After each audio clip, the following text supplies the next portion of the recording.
Si vous le voulez bien, si vous êtes prêts, oui. Merci, merci à vous d'être présent. Donc, Madame la rapporteure, nous reprenons les travaux de notre commission d'enquête avec une audition de la Direction générale de l'enseignement supérieur et de l'insertion professionnelle qui pourra évoquer l'ensemble des problématiques liées à l'enseignement supérieur dans nos territoires. Alors, je remercie vivement notre interlocuteur, Monsieur Olivier Ginès, directeur général de l'enseignement supérieur et de l'insertion professionnelle. Monsieur, je vous rappelle que notre commission d'enquête a été constituée à la demande du groupe communiste républicain citoyen écologique et Kanaki. Nos auditions ont débuté le 12 février. L'objet de nos travaux est de comprendre la persistance, voire l'accroissement des inégalités dans les Outre-mer, notamment en matière d'éducation, de formation, d'emploi et de recherche. Nous souhaitons saisir les causes profondes de ces inégalités, à la fois entre les territoires ultramarins et la France hexagonale, mais aussi au sein des sociétés ultramarines. L'une des causes profondes des inégalités externes et même internes aux Outre-mer est liée à la persistance des inégalités scolaires et a fortiori dans l'enseignement supérieur. La Cour des comptes relève dans un rapport récent que le taux de réussite de la licence est de 47,2 au niveau national, contre 33,7% aux Antilles et 18,1% en Guyane. Des solutions pour remédier aux inégalités d'enseignement supérieur adaptées à chaque territoire ultramarin doivent pouvoir être apportées. La Cour des comptes recommandait en particulier d'adapter l'allocation des moyens aux universités en prenant en compte la surrémunération et l'évolution prévisible du nombre d'étudiants. Dans le cadre des assises du financement des universités qui ont actuellement lieu, nous serions intéressés par vos analyses sur ce point. Plus largement, des politiques publiques d'ampleur sont nécessaires pour remédier aux inégalités de l'enseignement supérieur en Outre-mer. Le ministère de l'Enseignement supérieur a-t-il les moyens d'accompagner spécifiquement les étudiants de ces territoires, ainsi que d'accompagner plus globalement les jeunes lycéens de ces territoires au moment de leur choix d'études supérieures? Beaucoup y renoncent face au coût. Nous sommes évidemment très intéressés par vos propositions prioritaires de réforme, ainsi que votre retour sur des exemples d'initiatives ayant réussi et les raisons de leur succès. Je rappelle qu'un questionnaire indicatif vous a été transmis en amont afin de mieux cerner nos premières interrogations. Je souhaite maintenant vous rappeler que cette audition est diffusée en direct sur le site internet du Sénat. Je vous rappelle qu'un faux témoignage durant notre commission d'enquête serait passible des peines prévues aux articles 434-13, 434-14 et 434-15 du Code pénal. Monsieur Ginès, je vous invite maintenant à prêter serment, dire toute la vérité, rien que la vérité en levant la main droite et en disant « je le jure ». Je le jure. Je vous remercie.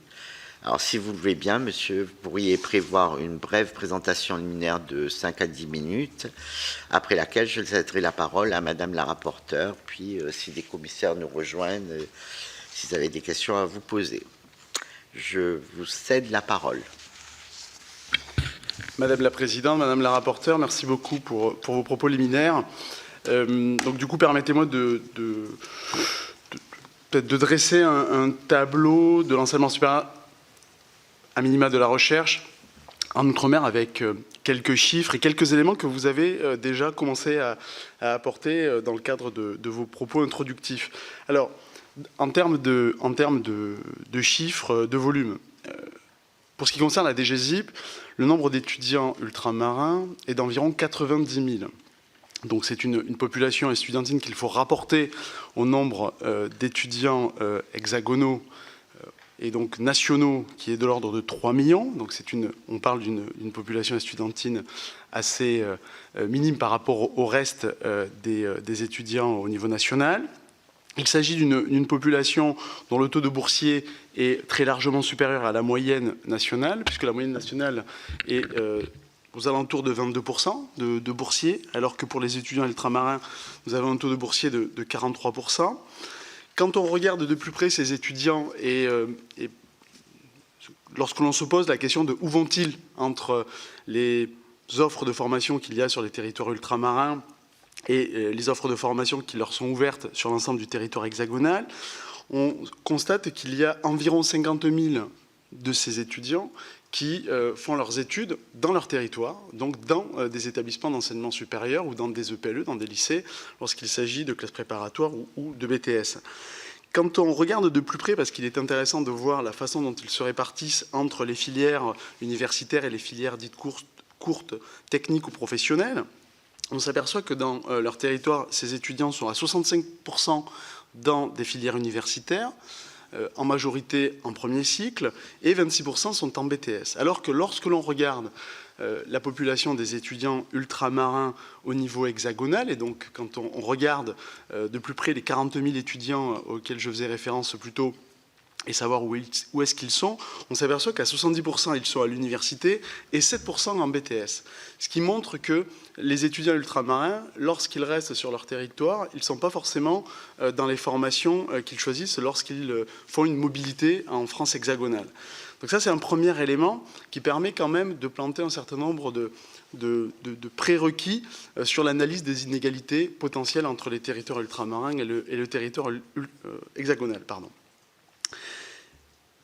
Pourquoi ces choix? Pourquoi ces mobilités? Alors déjà, quand on regarde le profil des étudiants ultramarins qui viennent en France hexagonale, on s'aperçoit que majoritairement, ce sont des profils d'étudiants qui viennent de catégories socio-professionnelles plutôt élevées, plutôt aisées, et donc il s'agit bien souvent d'enfants de cadres. Là où on retrouve dans les rapports aux études supérieures dans les territoires ultramarins beaucoup moins d'éléments de seuil entre les différentes catégories socio-professionnelles, puisque les étudiants ultramarins qui choisissent de faire leurs études dans leur territoire sont majoritairement des enfants issus d'un milieu plus modeste, d'ouvriers, de retraités ou d'inactifs. Alors, quand il s'agit d'inégalités, pourquoi de tels choix d'orientation entre les propositions hexagonales et les propositions ultramarines? Très clairement, on peut le dire, nous l'avons écrit au niveau de la DGSIP dans le cadre de nombreux rapports, de la Cour des comptes, mais aussi des rapports du Parlement. Nous avons mis en exergue qu'il y avait quand même une moindre diversité de l'offre de formation dans les territoires ultramarins, et ça c'est très clair. Typiquement, il y a beaucoup moins de grandes écoles. Je sais que c'est une question qui est posée dans votre questionnaire qui nous permet de guider cet entretien. Il y a moins de grandes écoles, donc moins d'écoles de commerce, moins d'écoles d'ingénieurs et bien évidemment, de fait, moins de classes préparatoires. Donc, il y a là une offre sans doute de formation qui est moins importante sur ces territoires et qui enjoint les étudiants qui souhaitent aller vers ce type de formation de quitter leur territoire. Vous le disiez, Madame la Présidente, on a aussi dans les marqueurs sociaux, les marqueurs de réussite, on a un moindre taux de réussite pour les étudiants ultramarins en premier cycle. La moyenne nationale, vous l'avez rapporté, c'est 47% pour un taux de réussite de licence en 4 ans, parce qu'on ramène ça à 4 ans, hein, puisque la licence elle est bornée dans le temps, on ne peut pas faire de licence au-delà des 4 ans, en tout cas pour mesurer le taux de réussite. 33% de réussite aux Antilles, 18% en Guyane. Il y a aussi la Nouvelle-Calédonie qui fait partie des territoires ultramarins où en premier cycle on réussit moins puisque le taux de réussite est de 20%. Alors on a dans ce rapport aux inégalités en effet un sujet sur la réussite globale de ces étudiants.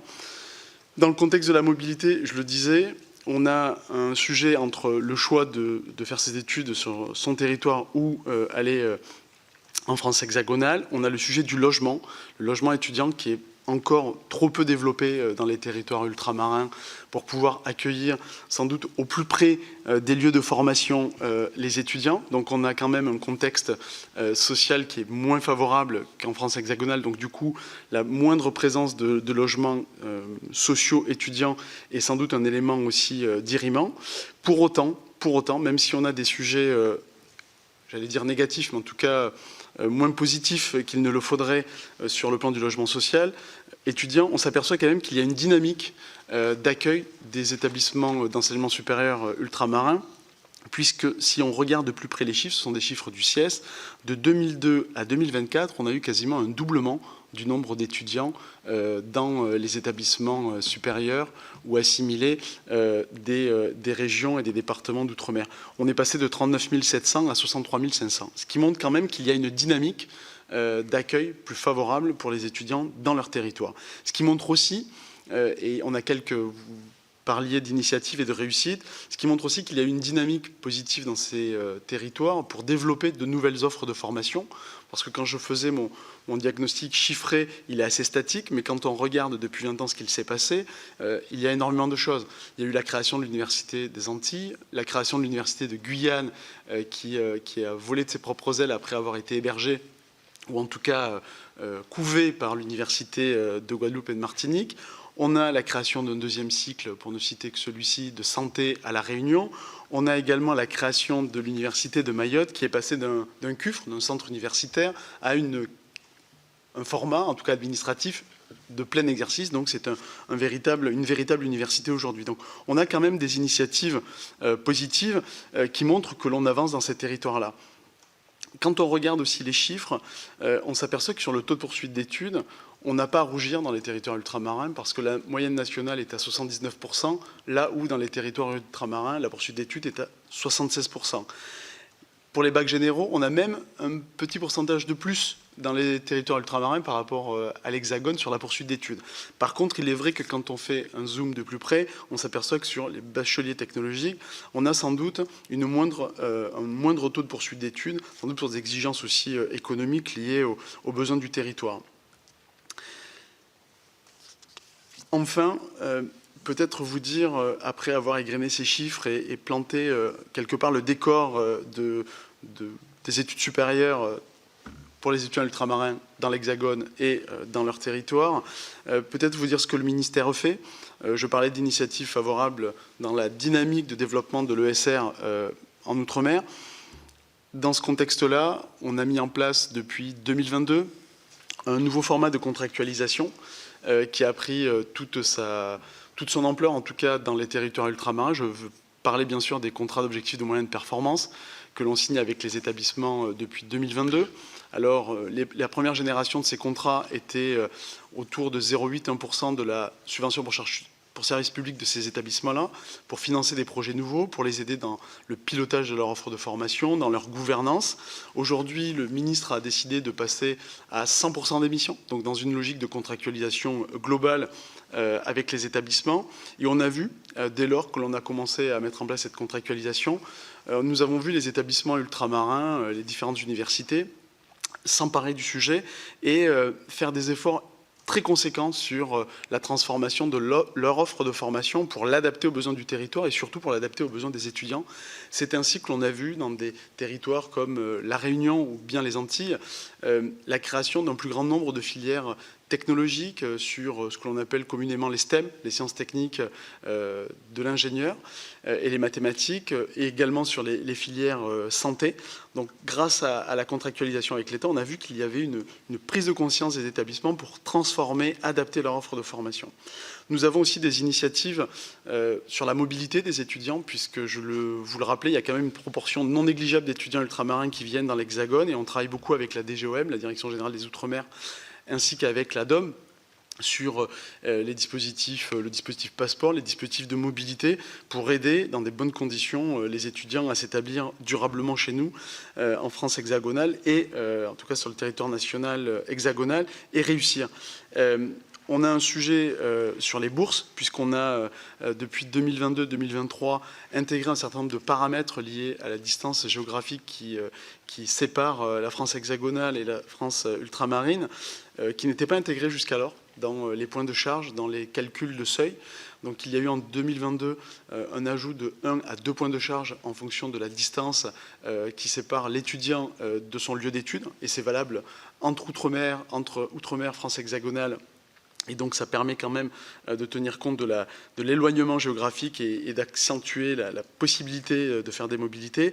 Et depuis 2023, il y a eu une augmentation de 30 € en moyenne sur les bourses pour les étudiants ultramarins, pour leur donner sans doute un peu plus de possibilités d'être dans des bonnes conditions d'études, en tout cas sur le territoire hexagonal. L'autre point intéressant qu'il faut noter par rapport à cela, c'est l'allongement de 10 à 12 mois pour les boursiers ultramarins, notamment ceux qui ne retournent pas l'été dans leur département, leur région, leur territoire. Et ça, c'est quelque chose qui n'est pas forcément généralisable pour l'ensemble des étudiants, mais en tout cas ça l'a été pour les étudiants ultramarins.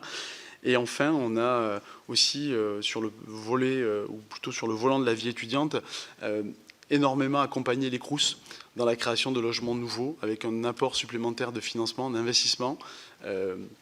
On vous donnera les chiffres très précis par Crous, en tout cas pour les territoires qui disposent d'un Crous, pour créer du logement nouveau. Mais aussi, nous avons été massivement aidants côté ministère pour créer des services de santé pour les étudiants, puisqu'il y a une réforme depuis 5 ans des services de santé universitaires que l'on a transformés en services de santé pour les étudiants, pour être beaucoup plus inclusifs et pouvoir couvrir l'ensemble des étudiants et pas seulement ceux qui se trouvent à l'université. Et pour cela, nous avons accompagné les universités ultramarines à hauteur de plus de 700-800 000 euros pour qu'ils puissent recruter des assistantes sociales, des psychologues ou des médecins. Voilà ce que je voulais vous dire pour dresser un portrait à la fois sur les chiffres, sur les flux des étudiants ultramarins et sur la façon dont le ministère s'engage pour essayer en tout cas de résorber un maximum les inégalités identifiées sur certains aspects de leur parcours. Merci, monsieur le directeur, pour ces propos qui nous éclairent quand même sur les premières questions qu'on nous avait posées. Donc, je vais laisser maintenant la parole à madame la rapporteure. Merci madame la présidente, monsieur le directeur, merci pour vos propos introductifs qui nous font déjà entrer dans le concret du sujet, puisque vous nous avez donné déjà des données très pratiques, j'ai envie de dire.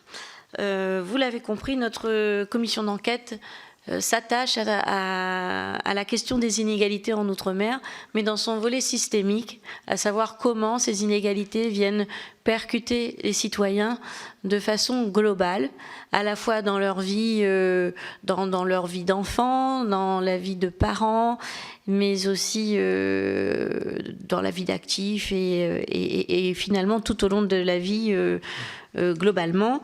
Les inégalités qui touchent nos concitoyens ultramarins touchent bien évidemment la jeunesse. Vous avez sans doute en tête les chiffres du chômage dans nos territoires et comment il impacte gravement la jeunesse, ces chiffres qui sont en augmentation ces dernières années. Et c'est naturellement que nous nous penchons sur l'accès à l'éducation, mais aussi à la formation, pour finalement questionner le droit à l'insertion. Donc, nous voulons vraiment nous pencher sur la situation des étudiants ultramarins, à la fois, vous l'avez dit dans votre propos, ceux qui restent dans les territoires outre-mer, mais aussi ceux qui viennent se former, étudier dans l'Hexagone, mais on le sait, ils vont aussi parfois bien plus loin. Donc, comment a évolué le nombre d'élèves boursiers? Vous nous avez donné des chiffres déjà sur le taux de boursiers, mais est-ce que vous avez un suivi, l'évolution des chiffres concernant ce nombre de boursiers dans chaque territoire ultramarin et par filière d'enseignement? On aurait aimé avoir des éléments de comparaison, si vous pouviez nous les donner ou nous les adresser, ce serait fort intéressant pour nous, d'autant qu'on a aussi dans la tête que nos territoires sont bien distincts aussi dans leur dynamique démographique, et ce serait intéressant de voir un peu comment ces sujets-là évoluent. Et sur les aides fournies aux étudiants qui souhaitent partir de leur territoire, vous avez mentionné une augmentation, mais est-ce que vous avez des chiffres, c'est-à-dire combien est versé par élève et par territoire ultramarin? Ça, c'est quelque chose que nous aimerions savoir, parce que par ailleurs, nous avons, lors d'auditions précédentes, questionné d'autres personnalités expertes qui n'ont pas été en mesure, par exemple, de nous donner le comparatif entre ce que coûte à une famille ultramarine d'envoyer son étudiant en Hexagone et ce que cela peut coûter parallèlement à une famille en ruralité pour l'envoyer dans une grande métropole. Et ça, c'est une donnée que nous aimerions avoir. En tout cas, vous ne pourrez peut-être pas nous la fournir celle-là, mais en tout cas, celle concernant les aides exactes accordées à ces étudiants nous intéresse. Vous avez aussi parlé des Crous qui jouent un rôle majeur dans la vie étudiante de nos jeunes. Vous avez dit qu'il y a eu une augmentation ces dernières années d'une création de ces places. Création de logements nouveaux. Est-ce que ces créations sont proportionnellement suffisante en fait par rapport au nombre d'étudiants? Je sais que par exemple à La Réunion, le nombre d'étudiants est en augmentation, mais voilà, j'aurais aimé savoir si dans la répartition vous aviez eu cette donnée en tête. Et concernant la dotation qui est faite aux établissements d'enseignement supérieur, j'aurais aimé savoir si vous aviez les chiffres du montant par étudiant dans ces dotations en Outre-mer et en comparaison avec les mêmes montants par rapport à des établissements comparables en Hexagone, et si vous aviez affecté au calcul de ces dotations les frais obligatoires, j'ai envie de dire, qui viennent s'ajouter au budget de ces établissements en cas d'aléas climatiques. Ces aléas climatiques, qui, vous le savez, sont saisonniers, puisque chaque année, il y a une saison cyclonique et donc des dégradations sur le bâti de ces établissements. Voilà pour les quelques questions que j'avais en tête, mais je pense qu'au fil de la discussion, nous pourrons en trouver d'autres. Merci. Merci Madame la rapporteure. Peut-être pour revenir au diagnostic aussi que vous posiez sur l'état de la jeunesse, le taux de chômage. Vous évoquiez des difficultés systémiques, structurelles des territoires ultramarins quant au chômage des jeunes qui est très élevé. Moi-même, j'ai eu une expérience dans ma vie administrative, j'ai eu de la chance d'avoir une expérience ultramarine en Guyane. Donc j'ai été confronté dans mon travail au quotidien à ce type de phénomène pour un territoire ultramarin ô combien attachant et incroyable par sa diversité, sa richesse, mais aussi par la jeunesse de sa population. Puisqu'en Guyane, on a quand même une population qui est 50% de la population moins de 25 ans. Et donc ça veut dire qu'il y a un effet démographique qui est très important. Et donc tous les sujets liés à l'insertion professionnelle, à la formation sont encore plus aigus. Et donc oui, dans les territoires ultramarins, on suit avec beaucoup d'attention le sujet de la démographie. Et pour en revenir aux indicateurs liés aussi au chômage, alors on n'est pas l'INSEE à la DGSIP, nous ne sommes pas non plus France Travail, mais on regarde un indicateur que nous partagerons avec vous dans le cadre du questionnaire que vous nous avez communiqué, un indicateur sur le taux de sortie de l'enseignement supérieur. Et ça, c'est pour moi quelque chose d'assez saillant comme élément, parce que ça montre bien aussi, au-delà du taux de réussite, la difficulté que nous avons à maintenir en formation des jeunes issus des territoires ultramarins. En France hexagonale, le taux de sortie de l'enseignement supérieur mesuré, donc ça c'est une source Cour des comptes donnée du ministère, c'est 16,7%. En Guyane, le taux de sortie mesuré, c'est 31,2%. En Nouvelle-Calédonie, c'est 31,8%. En Polynésie française, 30,5%. Aux Antilles, c'est plutôt aux alentours de 23%, et à La Réunion, 24%. Donc ça vous montre quand même qu'on a un sujet sur le maintien des étudiants en formation, en tout cas pour aller vers de la diplomation et plus tard viser de l'insertion professionnelle. Alors je n'ai pas tous les ressorts, il faudrait les analyser et ça vaudrait sans doute le coût. En tout cas, c'est un travail qu'il faudrait faire de façon interministérielle, parce que ça n'engage pas que mon ministère. Il faudrait regarder finement ce qui se passe, quels sont les ressorts, les axes d'effort pour comprendre en fait pourquoi ils sortent de leur formation. Voilà, ça c'était quelque chose que je voulais partager avec vous. On vous le communiquera plus précisément parce que ça va nourrir aussi votre réflexion, votre rapport. Sur le nombre de boursiers, je vous l'ai dit, le taux de boursiers est très élevé par rapport au taux de boursier national, puisqu'on est aux alentours de 43%.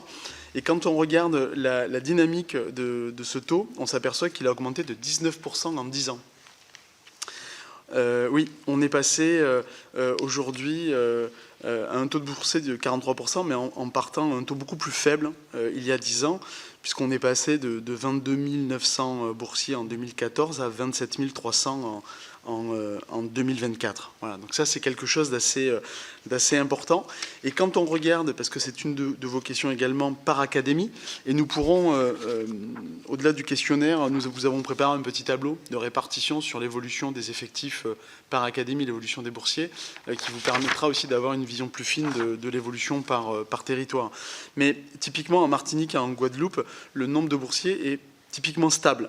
Là où, dans d'autres territoires, je parlais de la Réunion, de la Polynésie française et de la Guyane, où on a eu une explosion du nombre de boursiers. En Polynésie française, on est passé à une augmentation de 40%, en Guyane 30% et à la Réunion 20%. Donc dans les 19% d'évolution, vous avez quand même 3 territoires ultramarins qui comptent pour beaucoup et qui en dit beaucoup aussi sur l'état social, en tout cas sur la situation sociale de ces 3 territoires. Sur la répartition aussi des formations suivies par les étudiants ultramarins en fonction du fait qu'ils soient boursiers ou pas, on regarde, c'est aussi quelque part à l'image de ce qu'on retrouve en France hexagonale, on voit qu'il y a une proportion plus importante d'étudiants ultramarins dans les sections plus courtes, donc les STS, donc les BTS, les brevets de techniciens supérieurs, donc dans les sciences techniques. On a une augmentation de ce nombre de boursiers dans les BTS de plus de 8%. Donc ça, c'est quand même assez... Enfin, pardon, c'est 8% au niveau national et c'est 23% au niveau ultramarin. Donc on s'aperçoit qu'il y a une propension plus importante pour les étudiants ultramarins boursiers à aller vers ces filières-là, là où l'évolution du nombre de boursiers en classe préparatoire est beaucoup plus réduit et beaucoup plus stable. Voilà. Donc on sent quand même que dans le choix des études, il y a une part non négligeable de l'environnement social de l'étudiant. Donc ça, c'est important de vous le signaler. Et à titre de comparaison, parce que je ramène souvent des chiffres à la situation hexagonale, l'évolution du nombre de boursiers en France hexagonale est de 1%. On est passé de 655 900 boursiers à 661 700 boursiers en 2024. Donc dans la même échelle temporelle, on a une augmentation que d'1%. Voilà. Ce qui montre là encore un certain nombre de disparités. Sur le logement, puisque vous m'interrogiez sur le logement étudiant, alors il faut et après je reviendrai sur le sujet de la mobilité, puisque vous parliez des aides à la mobilité, les deux sont assez liés. On n'a pas de CROUS dans tous les territoires ultramarins, pour de nombreuses raisons structurelles, mais aussi de compétences locales. Nous avons un CROUS à La Réunion, un CROUS aux Antilles, Guyane, donc je dis Antilles-Guyane parce que il est à l'étude, donc c'est le recteur qui a été mandaté en lien avec les collectivités territoriales pour réfléchir à la possibilité d'aller vers une structure plus locale, sans dire que c'est la création d'un nouvel établissement public, mais en tout cas pour le territoire guyanais, une réflexion est en cours pour réfléchir à un réseau des œuvres, en tout cas, j'allais dire plus indépendant. Le mot est un peu fort, mais en tout cas, qui puisse être plus autonome dans ses degrés d'action sur le territoire. Donc on a ces territoires-là qui ont des CROUS et les autres qui en sont dépourvus pour des raisons... alors pour Mayotte, on a fait un pas, donc c'est un pas assez récent, et donc Mayotte est protégée par la Réunion, puisqu'il y a c'est un CROUS local, donc c'est un CLOUS entre Réunion et Mayotte, et ils travaillent très bien ensemble. Ça, vous le savez, je sais que vous suivez ce sujet avec attention, mais par contre, en Nouvelle-Calédonie, en Polynésie française, on n'a pas d'équivalent. Alors, c'est pour ça que quand on raisonne logement, on a, nous, un bon indicateur du suivi de la création de logements nouveaux par les CROUS, qui est un peu le bras armé du ministère pour créer ces logements socio-étudiants. Et ce qui se fait ailleurs, on a moins de visibilité, parce que bien souvent, c'est des initiatives locales avec du logement mixte ou intermédiaire. Et donc, du coup, on a sans doute moins d'éléments, mais on pourra vous revenir avec des éléments plus chiffrés. En tout cas, au 31 décembre 2025, sur le Crous Antilles-Guyane, nous avions 2120 places. Et pour le Crous La Réunion-Mayotte, je mets Mayotte sous la même ombrelle, nous avions 1374 places de logement. Pour les Antilles-Guyane, c'est 8 résidences. Pour La Réunion-Mayotte, c'est 10 résidences universitaires. Et nous logeons en 2025 3000 étudiants. On a, et ça c'est important de le souligner, un très bon taux de couverture, parce que c'est souvent l'élément qui est le plus dur pour l'ensemble du réseau des œuvres, puisqu'on est entre 70 et 80% de taux de couverture et donc de taux d'occupation de ces logements. Donc il y a une bonne stabilité des étudiants dans les logements Crous. Et pour ce qui concerne la création de logements nouveaux, pour La Réunion, il est prévu d'accroître la capacité, notamment avec des projets de construction sur Saint-Denis et ailleurs, pour un total de 300 logements supplémentaires, ce qui est à l'échelle, vous voyez, des 1374 places auxquelles je faisais référence. C'est quand même plus de 30%, enfin un peu moins de 30%, c'est quand même non négligeable. Et pour le territoire mahorais, là aussi on avance pas mal, puisqu'il est question de créer 80 puis 120 logements aussi à Mayotte pour doter le territoire de logements Crous, donc de logements sociaux étudiants. On a... donc je regarde le taux, parce que ça c'est très intéressant aussi, le taux d'étudiants ultramarins logés est de l'ordre de 33%. Donc l'augmentation du taux de logés ultramarins est de 33% en 10 ans. Donc les Crous ont développé des capacités d'accueil qui permettent aujourd'hui d'accueillir et de loger un plus grand nombre d'étudiants. Donc, ce qui montre aussi qu'il y a une dynamique de création de logements et il y a une dynamique chez les étudiants ultramarins d'aller se loger dans le logement Crous social. Voilà pour quelques éléments sur le logement dans les Crous. Vous évoquiez le sujet de la mobilité. Donc moi, dans mon propos introductif, je parlais du dispositif Passeport qui est mis en œuvre par l'ADOM. Donc pour la prise en charge pour l'étudiant qui exerce une mobilité vers la France hexagonale, donc c'est la prise en charge de son transport aller-retour, notamment quand sa famille reste dans son territoire ultramarin. Donc ça c'est l'ADOM qui gère et on est en partenariat régulier avec eux pour calibrer au mieux les enveloppes que l'ADOM met à disposition de ses étudiants, parce que nous on a des statistiques assez précises sur les mobilités, donc on est en partenariat avec eux. Il y a 2 autres types d'aides à la mobilité au-delà de l'ADOM. Des aides à la mobilité qui permettent de financer les billets aller-retour. Il y a les mobilités Parcoursup et Mon Master. On a une mobilité Parcoursup de l'ordre de 500 € et une mobilité en master de l'ordre de 1 000 €. Donc ça, c'est alors pour les masters, c'est pour les étudiants qui entrent en second cycle. Et c'est souvent ceux que l'on retrouve en France hexagonale, puisque lorsque j'ai dressé le panorama de la diversité des formations dans les territoires ultramarins, ce que j'ai sans doute omis de dire avec précision, c'est qu'il y a un premier cycle abondant en termes de possibilités de formation, mais un second cycle qui l'est moins, pour des raisons que vous imaginez assez naturelles, qui sont liées à l'exercice de l'activité de recherche, puisque les seconds cycles à l'université sont les cycles où la part des enseignants-chercheurs est beaucoup plus importante, et ce sont en tout cas pour les masterants, ce sont des étudiants qui commencent à être formés de plus en plus par la recherche et pour la recherche. Et donc, comme l'activité dans les territoires ultramarins de recherche est sans doute moins intense, moins dense qu'en France hexagonale, on a un taux de couverture des seconds cycles qui est peut-être moins élevé. Alors c'est pour ça qu'il y a plus de mobilité hexagonale et donc une mobilité qui est accompagnée à hauteur de 1 000 € pour les familles. Et ensuite, on le sait parce qu'on travaille beaucoup avec les collectivités, au travers des relations que les collectivités ont avec les recteurs. Il y a des dispositifs de bourse de ces collectivités que l'on met en évidence sur étudiants.gouv.fr, qui est notre plateforme de services aux étudiants, qui leur permet d'avoir accès à toutes les bourses, à tous les accompagnements financiers pour trouver du logement, mais aussi pour financer de la mobilité. Donc c'est sur notre plateforme et qui est vraiment, pour le coup, et je remercie les équipes qui sont autour de moi, remarquable en termes de transparence et en termes d'ergonomie. Donc ça, les étudiants l'ont. Et tout à l'heure, j'y faisais référence, on a les points de charge supplémentaires qui sont adressés aux étudiants ultramarins. Alors typiquement, on a un point de charge supplémentaire sur les bourses lorsque la mobilité s'exerce entre 3 500 et 13 000 km. 2 points de charge au-delà de 13 000 km. Donc ça peut sembler anecdotique, mais 2 points de charge dans le tableau qui permet de situer un étudiant au regard de sa situation familiale pour l'obtention d'un niveau de bourse, c'est beaucoup, parce que ça permet de sauter un échelon et d'avoir une bourse qui peut être majorée quand on saute d'un échelon grâce à 2 points de charge de plus de 200 € par mois. Voilà. Donc on dit 1 point, 2 points, ça peut sembler peu, mais dans le parcours de l'étudiant, ça peut devenir beaucoup. Voilà sur les mobilités. Et maintenant sur la question de la SCSP par étudiant dans nos universités ultramarines. Alors je vais retrouver, mes chiffres. Je les ai, parce que là encore, c'était dans le questionnaire.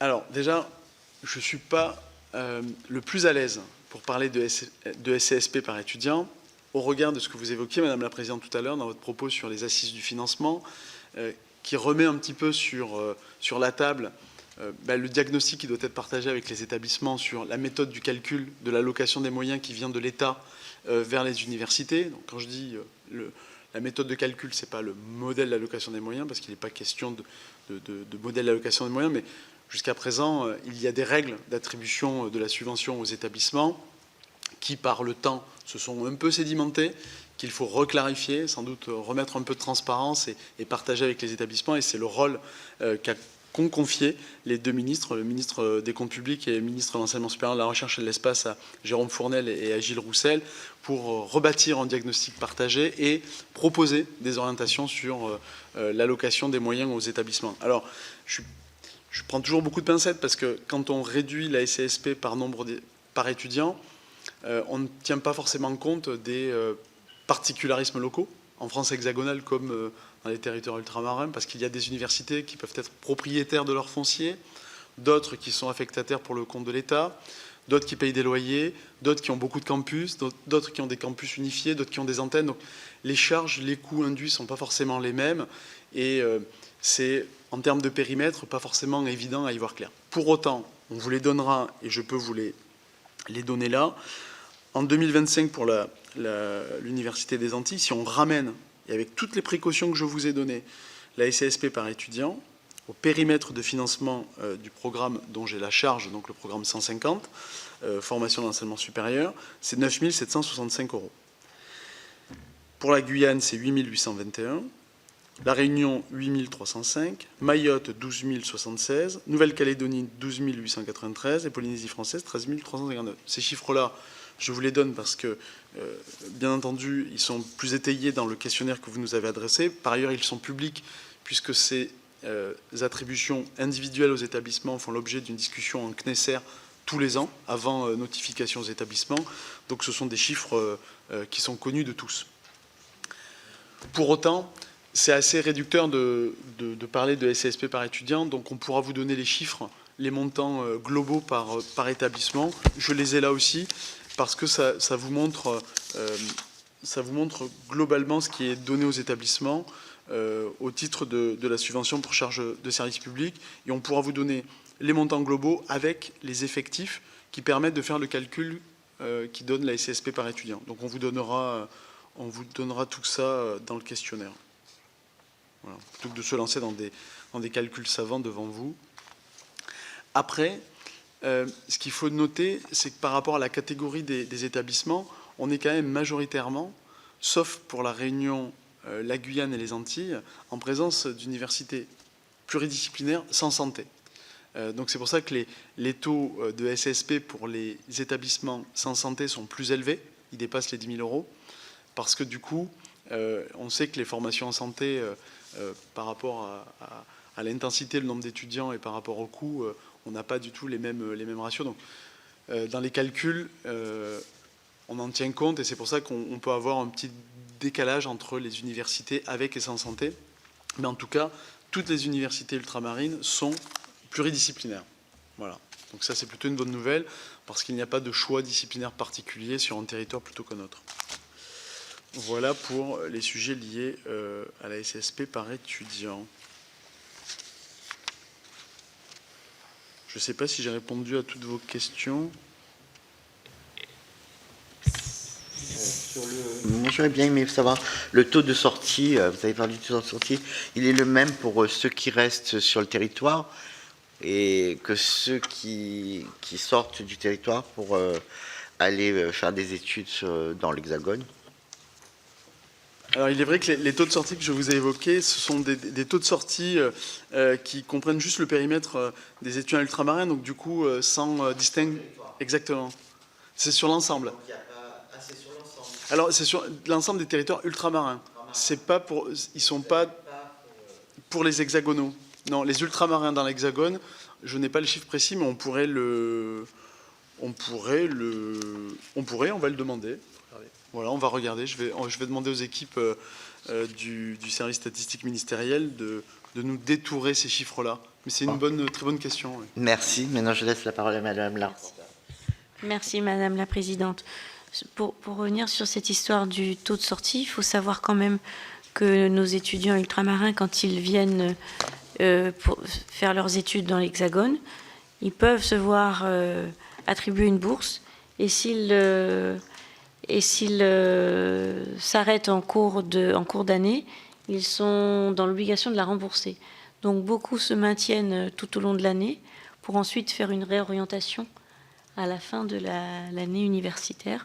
Donc c'est aussi un élément à intégrer dans les données que vous pourriez recueillir également. À la fois le taux de sortie aussi sur la première année, mais aussi la réorientation qui se fait en fin de première année.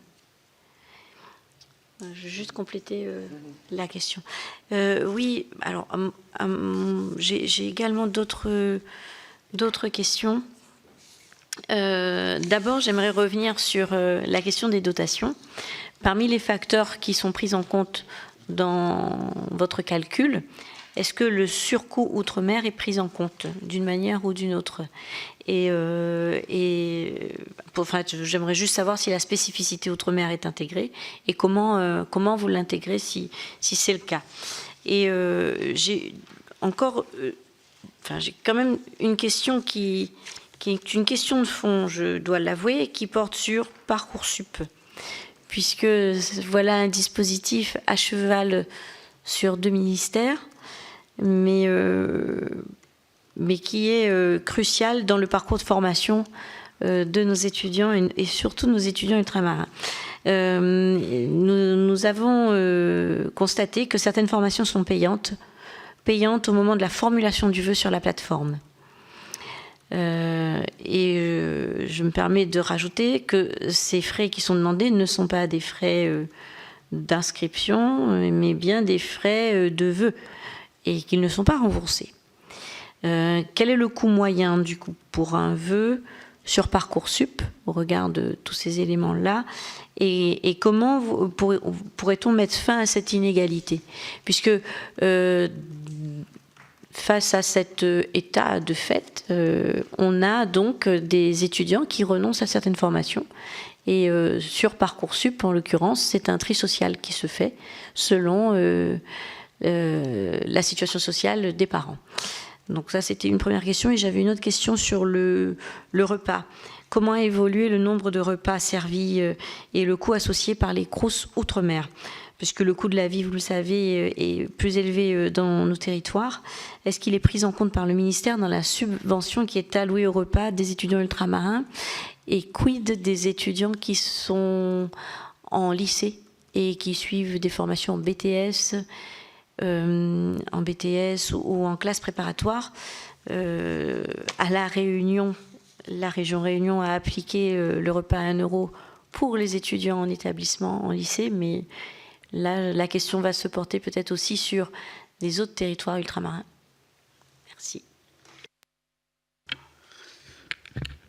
Vos dernières questions, Madame la rapporteure, sont très techniques et très sensibles, mais je vais y revenir.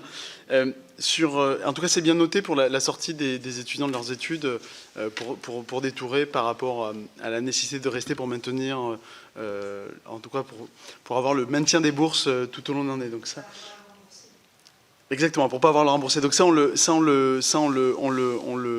l'intégrera, sachant que c'est une règle qui s'applique à tous les étudiants en général, qui est liée en fait à des règles contractuelles avec le réseau des œuvres, qui sont... Il y a comme une charte de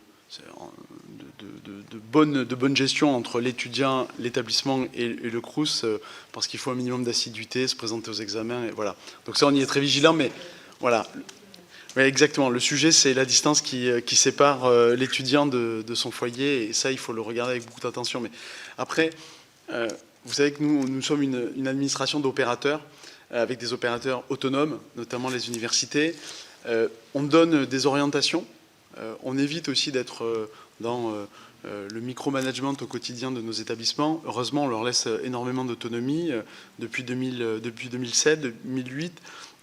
Et du coup, j'ai quand même la faiblesse de croire, en tout cas je le vois quand je me rends sur le terrain, je vois quand même que les établissements ont une véritable politique d'accueil des étudiants ultramarins, un accueil bienveillant, il y a un accompagnement, énormément d'initiatives sont prises par les établissements. Donc je ne sais pas si vous allez auditionner dans le cadre de votre commission des universités qui accueillent, parce qu'il y a des universités qui accueillent beaucoup d'étudiants ultramarins, il y a une forme de tradition, parce qu'il y a des relations de coopération régulières et qui ont vraiment des dispositifs remarquables en région Île-de-France comme partout sur le territoire. J'ai vu des choses incroyables au Havre, à Bordeaux, enfin, pour ne citer que, mais en tout cas, on est très attentif à la situation sociale des étudiants ultramarins. Mais on peut encore faire plus, parce qu'on peut toujours faire plus. Sur le sujet du coût de la vie de la SSP aux établissements, depuis 5 ans, on a majoré les dotations aux établissements en intégrant en fait, les nouvelles mesures salariales, en tout cas, quand elles sont prévues par l'État. Je pense notamment aux augmentations de points d'indice, aux mesures salariales les dernières de 2022-2023, aux mesures dites Guérini. À chaque fois, on applique une majoration qui est liée à des textes. Donc il y a des décrets qui fixent le cadre réglementaire lié au coût de la vie des territoires ultramarins et qui permettent d'ajuster la compensation de l'État sur la masse salariale. Donc j'ai les taux sous les yeux, on vous enverra dans le questionnaire la façon dont nous les appliquons. Et donc pour répondre très simplement, comme la subvention pour charges de service public que nous adressons aux établissements, c'est une subvention qui finance très majoritairement à plus de 75-80% de la masse salariale, puisque nous on a un petit bout de fonctionnement que l'on donne aux établissements, mais ça compte pour peu dans leur budget consolidé. Le gros de la masse, c'est de la masse salariale. Dès lors qu'il y a une augmentation de la masse salariale, on applique le taux et les établissements sont compensés. Donc c'est très mécanique et dès qu'il y a une mesure salariale, elle est automatiquement appliquée avec les taux directeurs qui sont pris de façon réglementaire. Donc la SSP suit vraiment le sujet du coût de la vie pour les territoires ultramarins. Donc ça, c'est le premier élément. Vous parliez des vœux sur Parcoursup et des formations payantes. Alors, en principe, les diplômes nationaux ne font pas payer les vœux. Donc on ne paye pas de vœux pour les diplômes nationaux. Pour autant, sur Parcoursup, il n'y a pas que des diplômes nationaux, il y a aussi des diplômes d'établissement qui se préparent en partenariat avec des diplômes nationaux. Donc il peut y avoir de la double diplomation, et c'est dans ce cadre-là qu'il peut y avoir des coûts liés aux frais de dossier. Et donc ça, c'est dans le cadre de l'autonomie des établissements. C'est une spécificité qui s'applique à l'ensemble des étudiants.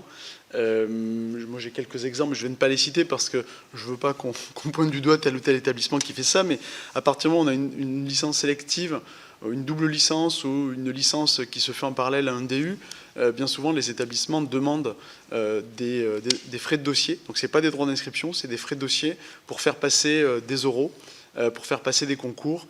Et c'est juste un petit environnement que l'on suit de façon très précise dans les services. Je dis ça sous le contrôle de Patrick Courrieux, qui est chef de service à la DGSIP. On suit ça de très près pour que ça ne dépasse pas un certain montant. Bien souvent, c'est des frais de dossier qui avoisinent les 50 ou les 100 euros dans les établissements. 150. Alors, c'est souvent 150 euros. Vous avez 100 euros de frais de dossier, 50 euros de je ne sais plus quel autre coût pour l'établissement. Et quand dans cet établissement, vous candidatez 3 fois, vous payez que le delta, je crois que c'est 50 € pour l'établissement, vous le payez 3 fois. Mais on veille à ce que ça soit raisonnable. Madame la rapporteure, allez-y. Non, si vous voulez réagir. C'est des règles de droit commun. C'est quelque chose qui me tient beaucoup à cœur. Vous savez, en Outre-mer, à Mayotte, 77% de la population vit en dessous du seuil de la pauvreté, à La Réunion 36%, et on aussi entre 30 et 40% de la population en dessous du seuil de la pauvreté. À La Réunion, un enfant sur 2 grandit dans un foyer pauvre. Et vous voyez bien, moi, la plupart des jeunes, cette année et l'année dernière, que j'ai croisés et qui étaient en terminale et qui étaient sur Parcoursup, ils m'ont dit, moi, dès que je vois que c'est payant, je ne regarde même pas. Donc, si vous voulez, ça, c'est un tri. Et c'est un tri qui ne se fait pas sur la compétence. C'est un tri qui se fait sur les catégories socio-professionnelles des parents. Parce qu'à 17 ans, un enfant n'a pas forcément un compte en banque ou alors une carte bancaire approvisionnée avec la capacité de payer en ligne. Donc, ça n'est pas... Et Parcoursup, vous le savez, pour rentrer sur Parcoursup, il faut avoir son numéro étudiant, son mot de passe, voilà. Donc, les parents n'y sont pas. Les parents n'y sont pas. Ce sont vraiment les jeunes face à eux-mêmes, avec leur incapacité de payer pour la plupart d'entre eux, et ceux qui peuvent se permettre de candidater, ce ne sont pas forcément, excusez-moi de le dire, ce ne sont pas forcément les plus compétents ou les plus méritants. Ce sont ceux qui ont des sous. Et ça, je ne crois pas que ça participe à l'excellence de notre pays. Voilà. Et puis, en plus de cela, ce qui n'est pas mentionné, c'est que effectivement, ce sont certainement des frais pour organiser la sélection. C'est ça. Voilà. Cette sélection qui est organisée, elle est discriminatoire pour nous autres des Outre-mer, parce que bien sûr, elle se fait à distance pour le volet écrit, mais pour le volet oral, il faut réussir à trouver une place dans un avion avec son accompagnateur. Il faut trouver le moyen de se faire héberger là où on n'est jamais venu. Et après, jouer des coudes et être meilleur. Donc, ce sont des discriminations organisées sur la plateforme de Parcoursup. Et tout cela, vous me dites, vous êtes une des premières personnes que je rencontre qui est au courant de cet état de fait. La plupart l'ignorent ou fait mine de l'ignorer. Alors, Madame la rapporteure, je peux que souscrire à ce que vous dites. Et par ailleurs, vous avez entendu dans mon propos liminaire la façon dont j'avais mis en avant aussi certains parcours d'étudiants en fonction de leur origine sociale. Et on fait les mêmes analyses qualitatives pour les étudiants nationaux hexagonaux. Pour nos collègues étudiants ultramarins, on fait les mêmes analyses et on est très attentif en fait à ces parcours de vie parce que notre système doit profondément être égalitaire, c'est-à-dire que l'accès, on doit l'égal accès. C'est le Code de l'éducation qui le dit, qui l'écrit. Il est assez bavard sur le sujet, donc il faut lui faire confiance au Code. En tout cas, moi, je m'y réfère régulièrement et on se doit de donner les possibilités d'un égal accès à l'enseignement supérieur. Et c'est ce que nous nous efforçons de faire au quotidien en matière de diplômes nationaux, parce que le Code est bavard, mais le Code circonscrit les exigences des établissements publics aux diplômes nationaux de licence, de master et de doctorat. Et en dehors de ces... Voilà, alors, une grande majorité des diplômes sont des diplômes nationaux soumis aux règles au principe de modicité, en tout cas en termes d'accès financier à la formation. Il y a ce principe de modicité qui est un principe qui a été, en tout cas, qui est constitutionnel, qui a été confirmé par les autorités constitutionnelles, en tout cas par les sages. Donc du coup, là-dessus, on n'y revient pas, mais on a depuis des années quand même donné la possibilité aux établissements de proposer d'autres types de parcours avec d'autres exigences. Et quand ces parcours-là ont la qualité requise pour être sur la plateforme nationale d'affectation qu'est Parcoursup, le rôle de l'État, c'est de pouvoir les positionner. C'est ce que nous faisons avec ces parcours auxquels vous faisiez référence. Et pour le coup, effectivement, pour ces parcours-là, il y a des frais de dossier que les étudiants doivent acquitter pour pouvoir se présenter.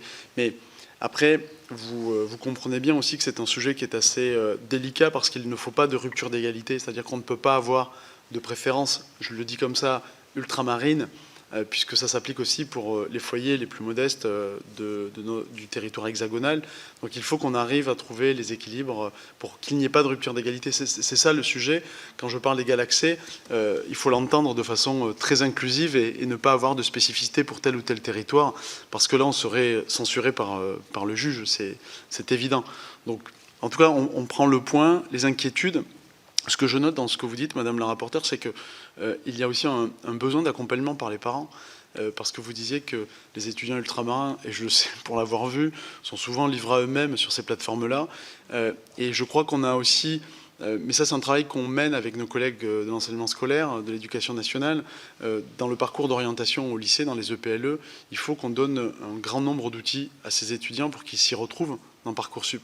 Parcoursup, certains le condamnent, et je pense pour de très mauvaises raisons, je ne fais plus que le penser, je l'affirme, pour de très mauvaises raisons. Parcoursup est un outil qui n'est pas un outil algorithmique, c'est une plateforme d'affectation, tout simplement, et qui donne la possibilité à un étudiant ultramarin, à Maripasoula, comme à Saint-Laurent-du-Maroni, comme à Saint-Denis, comme à Saint-Pierre, il donne à cet étudiant la possibilité d'aller dans les meilleures formations. Comme quand on est à Guéret, quand on est au Vigan, quand on est à Toul, quand on est à Mende, quand on est dans des territoires un peu périphériques des métropoles. Et ça, c'est en prenant ma casquette préfectorale que je les revendique, ces territoires-là, parce que je les connais.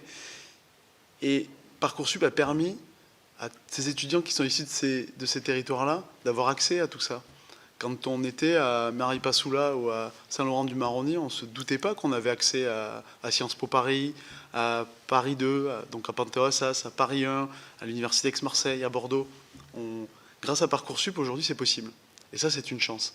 Là où les plus anciens d'entre nous, dont je suis, devaient se contenter de prendre une enveloppe papier craft marron pour faire des queues immenses dans les scolarités des universités pour pouvoir être inscrits. Aujourd'hui, si on demandait à un étudiant de Maripasoula d'aller, parce qu'il souhaite faire du droit, à Panthéon-Assas, avec sa petite enveloppe papier craft, je pense que ça serait un bien plus grand nombre de difficultés qu'aujourd'hui. Et je trouve que Parcoursup a permis de résorber tout ça et mettre tout le monde au même pied. Alors, il y a encore un petit peu de travail. Vous faites référence à un sujet qui doit se traiter aussi avec le SCO sur l'orientation, l'accompagnement, mais je pense qu'on y arrivera. Je pense qu'on y arrivera. Tout système est perfectible. Sur le repas à 1 €, pour ne pas prendre trop de temps sur le sujet Parcoursup, sur le repas à 1 €, sur le repas à tarif social, dans les CROUS, alors on avait un tarif social, c'était 3,30 €. Aujourd'hui, on a un tarif très très social à partir du 4 mai. C'est une décision récente, donc on est en train de mettre en œuvre avec le réseau des œuvres l'intensification du repas à 1 €, donc la généralisation du repas à 1 €. Tous les territoires ultramarins, bien entendu, seront embarqués dans cette généralisation. Un grand nombre d'effectifs supplémentaires pour renforcer ce réseau ont été demandés. Donc il y a quelques annonces du ministre en ce sens. Donc c'est plusieurs centaines de TP qui vont venir renforcer le réseau des œuvres. Donc là, avec la présidente du CNUS, on est à pied d'œuvre avec les recteurs pour mettre en œuvre cet accès à la tarification sociale pour les repas étudiants. Maintenant, par rapport au BTS et par rapport aux EPLE, c'est un débat qui ne date pas du repas à 1 €, c'est un débat plus ancien.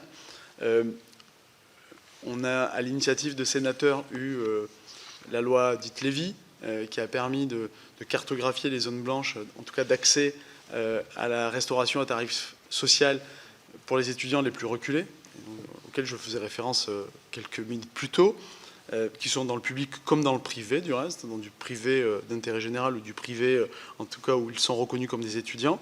Grâce à cette loi, on a une cartographie très claire de là où potentiellement on a des zones blanches d'accès à la restauration à tarif social. Il se trouve que dans cette réflexion, les BTS qui sont en EPLE et qui ont accès à la restauration scolaire qui est opérée par les collectivités ne sont pas dans ces zones blanches parce qu'on considère qu'ils ont accès à la restauration à tarif social. Pour autant, depuis la généralisation du repas à 1 €, nous avons eu la question, ça fait partie des discussions, parce qu'en vrai aujourd'hui c'est le repas à 1 € pour tous les étudiants. Quand c'était à 3,30 tarif social pour tous les étudiants, on pouvait très justement dire que les étudiants en BTS étaient traités de la même façon que les étudiants, parce que les tarifs dans les restaurations collectives pour les lycées, c'est des tarifs qui avoisinent les 3 €, les 3,30 €, donc on était dans la même épure. Là, il est vrai que depuis la généralisation, on a créé un petit décalage. C'est des choses qui sont à l'instruction, c'est des choses qui se discutent. Derrière, il y a quelques sous-jacents budgétaires, et je pense qu'on aura l'occasion d'en rediscuter pour 2027, parce que ça a quand même un certain coût, voire un coût certain. Et je ne vous cache pas que si demain on a...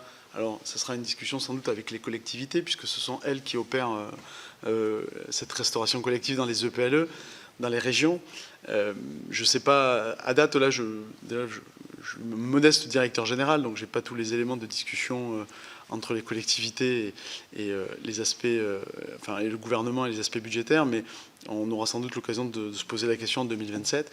Mais après, je ne vous cache pas que si on donne accès aux BTS, aux étudiants en BTS, à un tarif à 1 € en lycée, la question se posera pour les lycéens.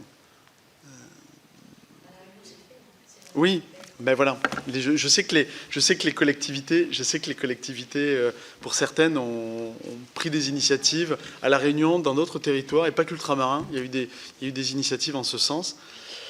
Après, voilà, c'est la liberté d'administration des collectivités. Voilà. Oui, il y a des communes qui ont décidé de la gratuité des restaurations collectives, ou sinon à 1 €. Donc ça, après, c'est la liberté des collectivités. En tout cas, aujourd'hui, sur mon programme, le programme 231 Vie étudiante, je n'ai pas les financements qui permettent de généraliser. Et pour tout le monde. La loi Lévy, peut-être en 2 mots sur nos étudiants ultramarins, ils ont un bonus de 10 € supplémentaires à ce qui leur est proposé dans le cadre de l'aide mensuelle pour la restauration lorsqu'ils n'ont pas accès à de la restauration collective conventionnée. Donc on a la possibilité en territoire hexagonal de leur donner 40 € par mois pour les boursiers, 20 € pour les non-boursiers. Et c'est majoré de 10 € pour les étudiants ultramarins. Et ça depuis quand ? Février dernier. Depuis février dernier. 2025. Depuis février 2025. Pour les ultramarins, il y a un bonus de 10 €. Les deux. Pour les boursiers ultramarins, ils ont 50 € tous les mois. Pour ceux qui sont éloignés d'une restauration collective à tarif social.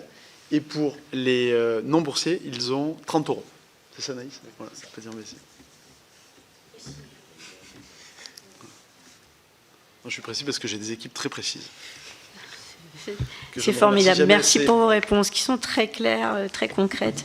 Ça fait du bien dans le cadre de cette commission d'enquête. Moi, j'ai une autre question qui concerne plutôt les partenariats.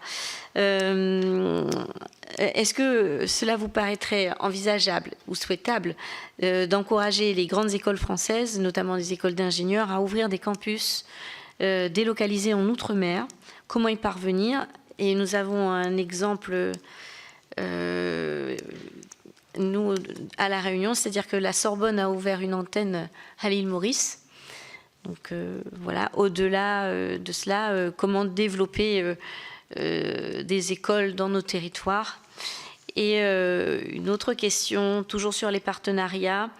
On sait qu'il y a des partenariats qui sont développés entre les universités ultramarines et leurs voisines géographiques, donc dans leur environnement régional, sous la forme de programmes d'échange, par exemple. À La Réunion, nous avons une cité internationale qui accueille quand même pas mal d'étudiants. Quels sont les principaux obstacles à la conclusion de tels partenariats ? Et puis, nous avons un sujet sur les Erasmus régionaux. Peut-on imaginer, faut-il imaginer selon vous des Erasmus régionaux pour les régions ultrapériphériques? La Commission européenne a-t-elle avancé sur ce sujet? Merci. Alors, ce sont des questions là aussi assez techniques, notamment sur le dernier versant que vous évoquiez sur Erasmus. Donc je le réserverai pour la fin, parce que c'est en plus un sujet d'actualité, puisque nous sommes en pleine négociation sur le programme Erasmus+, et les négociations notamment budgétaires. Peut-être pour le premier élément, c'est un constat que je faisais en propos liminaire. Bon nombre de grandes écoles, au sens école d'ingénieurs, école de commerce, ne sont pas présentes sur les territoires ultramarins. Tout comme, je le disais, l'offre de formation dans les deuxièmes cycles, donc des masters spécialisés de très bon niveau, sont beaucoup moins présents également, parce que la partie recherche est sans doute pas aussi large, en tout cas la palette des activités de recherche dans les territoires ultramarins n'est pas aussi large que sur le territoire hexagonal. Ça, c'est un premier point, et qui conditionne quand même pas mal de choses pour la création de formations de très haut niveau, puisque dès lors qu'on a de la recherche de très grande qualité, on a bien entendu derrière de la formation de très haut niveau. Et donc on a sans doute un sujet à porter, à mener sur l'adéquation recherche, arrivée de formation pointue dans ces domaines de recherche. Donc là, c'est, je dirais, plus global que de dire qu'il faut faire venir telle école ou telle autre. Mais en tout cas, c'est un avis personnel. Déjà, je pense que nos universités ultramarines sont de très grande qualité. Et j'ai du mal à mettre en compétition école et université. Alors, moi, je suis un double produit école-université et je suis très attaché aux deux. Donc, j'ai du mal à les opposer, par définition, très personnellement, et par ailleurs, en tant que DGSIP aussi. Parce que renvoyer à les écoles, c'est l'excellence, parce que c'est la filière classe prépa, grandes écoles, et les universités, c'est le tout venant. Moi, je me refuse de rentrer sur ce schéma-là. Quand on voit aujourd'hui le taux de sélection que nous avons dans notre premier cycle universitaire qui est le même taux de sélection que dans les grandes écoles. Donc, ce qui montre que nos universités se sont mises à un niveau très élevé de sélection, d'ambition. Elles sont orientées vers l'excellence depuis très longtemps. Elles sont à la fois orientées vers l'excellence, mais aussi elles regardent leur territoire. Et ça c'est vraiment très bien, à la fois pour les territoires ultramarins comme les territoires hexagonaux. Oui. Par contre, je pense qu'on gagnerait, non pas pour opposer excellence et université, mais je pense au contraire pour créer plus de complémentarité, on gagnerait à faire venir d'autres types d'établissements dans les territoires ultramarins, déjà pour démultiplier l'offre locale, ça c'est clair, mais pour créer des complémentarités, pour créer sans doute plus de synergie, de coopération, pour aller capter de façon plus stratégique. Ça fait le lien avec votre deuxième sujet, le partenariat, je le lie à ça. Aujourd'hui, il faut avoir une certaine taille critique pour aller chercher dans sa région des partenariats avec des universités de grand calibre. Je pense à l'Indo-Pacifique, je pense aux Antilles. Aujourd'hui, on n'a pas la taille critique dans ces universités, pas suffisamment pour aller capter des étudiants de ces bassins-là et pour créer des relations fortes, parce qu'il manque sans doute un peu de force vive sur certains domaines en recherche, et donc apporter d'autres antennes universitaires, d'écoles, pour venir compléter l'offre locale, faire un bel amalgame et avoir des établissements plus dimensionnés, permettrait d'aller capter davantage des partenariats. Parce que sans partenariat, je le dis, point de mobilité. On a beau inventer tous les dispositifs Erasmus+, Erasmus Mundus et autres dispos de mobilité pour les étudiants, si on ne crée pas de la coopération universitaire à l'échelle d'un bassin, d'une région, ça ne fonctionne pas. C'est la base entre universitaires, c'est les partenariats, c'est la coopération. C'est comme ça qu'on se connaît et c'est comme ça qu'on est capable de faire bouger nos étudiants entre nous. Si on ne crée pas ça, on a beau avoir tous les dispositifs financiers du monde, ça ne fonctionnera pas. Et quand je dis ça, ça veut dire partenariat en recherche plus fort, plus ténu, plus exacerbé qu'ils ne le sont aujourd'hui. Et ça veut dire aussi des filières de formation d'excellence universitaire et dans les écoles, mais anglophones. Parce qu'un des points faibles, notamment dans les territoires ultramarins, c'est la langue. Alors, même si je sais que dans le questionnaire, vous avez posé des questions sur les masters éducation-enseignement, sur les M2E, les nouveaux M2E en langue régionale, et donc on a une réponse qui est très positive, et on va vous dire qu'on a des M2E langue régionale dans quasi tous les territoires ultramarins, donc il n'y a pas de sujet, donc ils sont très forts, pour le mahorais, pour le créole. En revanche, pour le tahitien, en revanche, on est un peu moins bon en langue anglaise. On voit qu'il y a un effritement de la pratique de la langue anglaise. Et c'est là où on a un sujet pour les mobilités et les coopérations. Vous ne faites pas venir, quand vous êtes dans le Pacifique, des collègues de Nouvelle-Zélande ou d'Australie, si vous n'avez pas une filière totalement anglophone. Ils ne viendront pas. Parce que ce ne sont pas des francophones. Ils aiment la France. pour tout un tas de bonnes raisons, mais ils ne parlent pas français, en tout cas pas majoritairement. Donc il faut recréer ça. Ce qui veut dire que, en effet, est-ce que c'est par le truchement de l'arrivée d'antennes d'écoles? Ça commence, on le voit. Il y a un partenariat avec Sciences Po dont vous avez dû entendre parler en Nouvelle-Calédonie, en Polynésie française. Il y a des positionnements avec le réseau des Sciences Po pour apporter une offre de formation sur le territoire un peu différente. Typiquement, la présidente de Nouvelle-Calédonie que j'ai eu le plaisir de voir cette semaine, c'était mercredi matin, on a pris beaucoup de temps pour parler de sa stratégie, je la vois tous les 6 mois. Comme tous les présidents ultramarins qui souhaitent venir voir le DGZIP, en principe c'est tous les 6 mois. Donc je les vois, alors, je le dis souvent à mon directeur de cabinet, je vois plus souvent les présidents ultramarins que les présidents d'universités parisiennes. Donc c'est assez marrant. Voilà. Et c'est très bien. Et moi ça me va bien, non seulement parce que chaque fois ils me permettent d'un petit peu de m'évader ou de retrouver ce que j'ai connu quand j'étais plus jeune, mais en tout cas c'est très intéressant parce qu'en plus ils ont des stratégies. Ces présidents et ces présidentes ont des stratégies pour leur établissement. Et je ne peux que le saluer. Et donc ça commence à travailler sur des partenariats avec d'autres universités, d'autres écoles, des instituts. Ils se rendent compte qu'il faut commencer à faire un petit bouger sur leur offre de formation, et notamment en langue anglaise pour accentuer les mobilités. Aujourd'hui, 4,5% taux de mobilité diplômante chez les ultramarins. C'est 11,5% au niveau national. On n'est pas à la maille. Et c'est dommage parce que, vous le disiez, ce sont des régions ultra-périphériques. Les RULP, c'est une chance incroyable. C'est quand même un point d'entrée de la France à l'international. Moi, j'ai toujours dit, la Guyane, c'est un hub sur l'Amérique du Sud.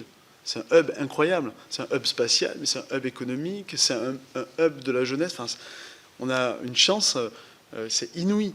Et donc, il faut qu'ils développent cette offre de formation qui permettra de créer des partenariats locaux. Moi, je crois, alors, oui, aux partenariats avec des écoles, mais beaucoup aux partenariats locaux avec les universités de leur bassin, mais à condition qu'ils affirment davantage ce sur quoi ils veulent travailler en recherche et qu'ils développent l'offre de formation encore davantage à l'international et en anglais, qu'elle ne l'est aujourd'hui. Voilà. Merci beaucoup, monsieur le directeur, pour tous ces éléments. Vous avez évoqué plusieurs fois, dans vos réponses et même dans votre propos liminaire, le terme de recherche. Et nous travaillons sur les inégalités systémiques et le fait que ce mot revienne systématiquement un peu comme une condition pour aller plus loin, pour changer, on va dire, le rythme et aller plus vite, me fait dire que nous sommes vraiment dans le sujet des inégalités systémiques et que là, nous touchons peut-être à un point sensible, en tout cas décisif, pour l'avenir de la jeunesse. Je prends bonne note de cet élément-là et j'aurais aimé du coup savoir si vous aviez des perspectives, des projections sur la montée en charge possible avec en face les moyens qui seraient nécessaires sur la recherche pour faire basculer dans quelque chose de beaucoup plus grand, en tout cas plus dynamique et plus profitable pour le développement de la jeunesse dans son bassin géographique. Et j'ai une autre question, puisque vous êtes aussi en charge de l'insertion professionnelle. Comment jugez-vous l'adéquation entre les filières d'enseignement supérieur outre-mer et les besoins de l'activité économique? Ça rejoint un peu le même sujet.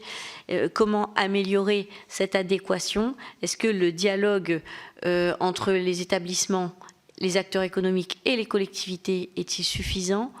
Ou y a-t-il encore des choses à améliorer? Et peut-être selon quelle méthodologie, selon vous? Alors, sur votre première question, c'est un exercice équilibriste parce que je suis DGZIP, donc enseignement sup, insertion professionnelle, et je ne suis pas directeur général de la recherche et de l'innovation, ça c'est mon collègue Jean-Luc Moulet, mais pour autant, dans le décret d'attribution de ma direction générale, il y a quand même une partie recherche universitaire. Je ne sais pas ce que c'est que la recherche universitaire en opposition à une recherche qui ne serait pas universitaire. Pour moi, toute la recherche est universitaire, mais en tout cas, dans mon petit décret d'attribution, je l'ai, donc je peux en parler. Et de toute façon, je lui rendrai compte de ce que j'aurais dit devant la représentation nationale. Donc je vais essayer de ne pas prendre de risques. Comment ça Bon, ça va. Alors, sur la partie recherche, il y a une chance incroyable dans les territoires ultramarins, c'est que, au-delà des universités, vous avez un grand nombre d'organismes nationaux de recherche présents. Déjà, l'IRD est partout, l'IFREMER est partout, le CIRAD est partout, le CNRS est partout. Après INRA et CIRAD, IRD, IFREMER, CNRS.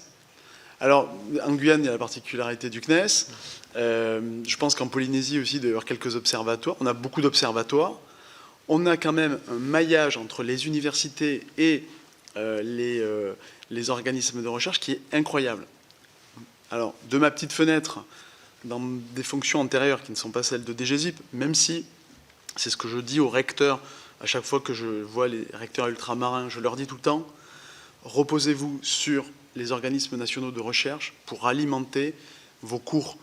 Vous avez la chance d'avoir des chercheurs, des chargés de recherche, des directeurs de recherche, de grands instituts, des pointes, qui sont là souvent que de passage, qui sont en mobilité pour leurs travaux de recherche, qui viennent 4 ans pour faire de l'observation, 5 ans, qui repartent. Il y a énormément de mobilité et c'est tant mieux ainsi. Et je leur dis, appuyez-vous sur eux pour développer votre offre de formation. Donc ça, c'est le premier élément. Je les enjoins à faire ce pas auprès des ONR pour réfléchir à une offre de formation qui correspond aux spécificités de recherche du territoire. Et je pense que ça, c'est une chance. Et on ne le fait pas assez.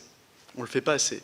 Alors qu'on pourrait avoir des parcours de formation à l'université. Je pense à la Guyane, parce que c'est presque, j'allais dire, un territoire d'adoption. Ce serait excessif, et les collègues guyanais m'en voudraient peut-être. Mais quand je vois la Guyane, quand je voyais tous ces ONR, j'avais tout le temps un peu d'amertume. Alors à l'époque, le président de l'université s'appelait Antoine Primrose. On avait beaucoup de relations. J'étais sous-préfet en Guyane. Je n'étais pas en charge de l'ESR, mais je m'y intéressais quand même. Chercheur un jour, chercheur toujours. Et je lui disais, mais bon sang, appuyez-vous sur les ONR pour développer une offre de formation. Vous allez donner des papillons dans les yeux aux étudiants qui vont voir des pointures dans leur domaine, leur faire des enseignements de proximité. Donc ça, c'est le premier truc. Je pense qu'il faut qu'on y travaille. Après, on avait mis en place, donc ça c'était avec une autre casquette que j'ai occupée en cabinet, on avait mis en place un programme de recherche prioritaire, Outre-mer. Donc on a lancé cette thématique pour montrer que dans les Outre-mer, on fait de la recherche, de la très grande recherche, de la recherche de très grande qualité. Et d'ailleurs, il y a un élément notable, c'est le plan Sargasses aux Antilles. En 2019, on a mis autour de la table des chercheurs de renom pour trouver à qualifier le phénomène des sargasses et trouver des solutions pour le réduire et pour l'annihiler. Et je crois que ça a porté ses fruits. Il y a eu énormément de financement de l'Agence nationale de la recherche à l'époque pour soutenir les chercheurs locaux, et ça a bien fonctionné. Et ça montre que ces territoires sont dynamiques sur le plan de la recherche. Mais on ne le dit pas assez. Donc je pense qu'il faut le faire savoir, en s'appuyant sans doute davantage sur les organismes locaux qui sont très présents, de très grande qualité, pour dire qu'ils font de la recherche de rang international. Et ça, je crois qu'il y a à le faire savoir. Et ça fait le lien sans doute aussi avec l'insertion professionnelle et les besoins du territoire. Contrairement aux universités, peut-être contrairement c'est un peu dur, mais par rapport aux universités hexagonales, les universités ultramarines ont quand même un ancrage très aménagement du territoire, parce que leur collectivité, et je pense que la proximité et l'éloignement aussi avec les centres de décision nationaux sans doute aussi, font qu'il y a un rapprochement collectivité-université très fort. Et donc les universités dialoguent énormément, bien entendu, avec l'État, heureusement, et aussi beaucoup avec les collectivités, pour réfléchir à l'aménagement du territoire. Non pas que le SR soit un élément essentiel de l'aménagement du territoire, mais il y contribue. C'est un contributeur, au sens du développement économique. Donc moi je trouve que l'articulation, elle pourrait toujours être meilleure, mais elle est déjà très bonne sur les choix des formations par rapport aux attentes des territoires. Je l'ai vu en Guyane, vous le voyez à La Réunion, il y a quand même énormément d'interactions entre les deux mondes pour que les formations ne soient pas totalement hors sol. Et je trouve que ça fonctionne bien. Maintenant, je rajoute la recherche. Moi, ce qui me manque, c'est entre la formation, l'aménagement du territoire, le développement économique, ce qui manque, c'est les champs innovation. Aujourd'hui, je pense qu'on aurait beaucoup à faire pour que les universités, les collectivités travaillent à ce chaînon autour du transfert de valeur entre la recherche, la formation et le tissu économique. Et c'est peut-être là qu'il y a un travail à faire en profondeur. Il faut qu'on prenne notre part côté des GESIP pour ne pas uniquement réfléchir aux besoins en termes de métiers, de compétences actuelles, mais réfléchir aussi à l'avenir. Donc c'est pour ça que par rapport à votre question sur adéquation, insertion professionnelle, formation, c'est bien de se projeter sur les métiers en évolution, les métiers en tension, dans les bassins d'emploi. Il faut, et l'université est aussi un outil de formation, donc il faut qu'elle contribue. Mais il faut qu'on réfléchisse aussi aux métiers de demain. Et ça demande plus de projection par la recherche, et ça demande aussi sans doute un dialogue un peu différent avec les collectivités. On voit, et on vous donnera les chiffres, que les universités ultramarines ont eu énormément de succès sur CMA, sur l'appel à manifestation d'intérêt CMA, compétences et métiers d'avenir, dans le cadre de France 2030. J'en parlais, on s'en réjouissait avec la présidente de Nouvelle-Calédonie. Typiquement, exemple intéressant, elle a candidaté à cet appel à projet, elle a eu du financement, donc de France 2030, elle a créé une filière de formation sur l'éco-industrie, sur la transition écologique et sur les énergies du futur. Donc il y a un gros programme CMA. Grâce à ça, ça lui a permis de créer un département de l'IUT qui est dédié à ces technologies-là. Et là, je pense qu'elle est vraiment sur le cœur de cible. Pensons aux métiers dont on a besoin là. Il faut penser aussi aux métiers d'avenir parce que le territoire évolue. Et ce n'est pas que la France hexagonale qui doit réfléchir à ça. C'est tout l'ensemble des territoires. Et il faut que dans les territoires ultramarins, on réfléchisse sans doute davantage encore au coup d'après. Et juste sur l'insertion professionnelle, on a un outil qu'on a développé à la DGSIP qui s'appelle l'outil Cadran, qui permet dans le dialogue avec les établissements et les recteurs de projeter pour une formation le taux de réussite des étudiants et l'insertion professionnelle. Ce qui permet de donner à objectiver au président ou à la présidente de l'université le fait de transformer ou pas sa formation, quand elle n'insère pas, quand elle ne permet pas aux étudiants de réussir. Donc aujourd'hui, on est quand même dans des outils de pilotage partagés, objectivés, quantitatifs et qualitatifs, qui permettent aussi à un territoire de faire des choix. Et ça, c'est quelque chose qu'on va mettre encore davantage en avant dans le cadre des COMP, dans le cadre des contrats d'objectifs de moyens de performance. On ne veut plus que des formations n'insèrent plus. Et il y en a de moins en moins. Pardon.